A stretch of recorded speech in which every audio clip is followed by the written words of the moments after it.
Le GIEC nous propose de former des jeunes, en fait, donc de sélectionner des profils et de les former, donc soit pour préparer un contrat de professionnalisation, soit pour préparer un diplôme de l'éducation nationale. Le GIEC va nous proposer de suivre des jeunes, en fait, des profils de jeunes qui sont attirés par nos métiers, de l'industrie, et vont nous proposer des cursus pour préparer un diplôme, donc soit un diplôme de l'éducation nationale avec un contrat d'apprentissage, soit un certificat de qualification de la métallurgie par le biais d'un contrat de professionnalisation. Le GIEC va s'occuper du recrutement, va nous aider à établir un programme de formation, et puis ensuite va porter le contrat. Donc c'est lui qui va être l'employeur du jeune en question, c'est lui qui va du coup supporter les risques employeurs éventuellement.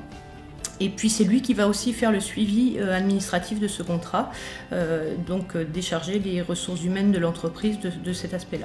Ce qui permet à l'entreprise de se concentrer plutôt sur la partie du développement professionnel, donc vraiment développer les qualités professionnelles du jeune, puisque l'idée derrière, bien sûr, est sans doute à chaque fois, en tout cas c'est notre cas, d'embaucher la personne une fois formée. Donc voilà, on va se concentrer sur l'aspect professionnel et le GIEC va nous aider à assumer toute la partie administrative. L'autre intérêt aussi, c'est que par exemple les personnes ne vont pas faire partie tout de suite de l'effectif de l'entreprise.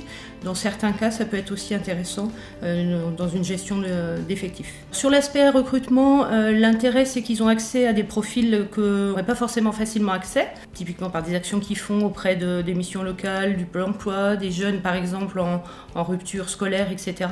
Donc c'est plus facile pour eux que pour nous d'aller chercher ces profils-là. Au niveau de ce recrutement, ils vont nous proposer des profils, ils vont les évaluer, donc aussi bien sur l'aspect test de profil, ils vont faire l'étude du dossier scolaire, puis sur l'aspect bien sûr des compétences, enfin des aptitudes professionnelles. Sur l'aspect formation, ils vont aussi adapter éventuellement, si on parle d'un CQPM, on peut avoir une partie du programme qui est vraiment adaptée aux besoins spécifiques de l'entreprise. Si on parle des plus jeunes, ça va être d'avoir une possibilité de répondre à toutes les questions du jeune. Par exemple, sur le plan personnel, on peut parler de jeunes qui sont éloignés de leur environnement habituel, notamment pour trouver un emploi, pour avoir des solutions pour le transport ou des subventions auprès du conseil régional par exemple.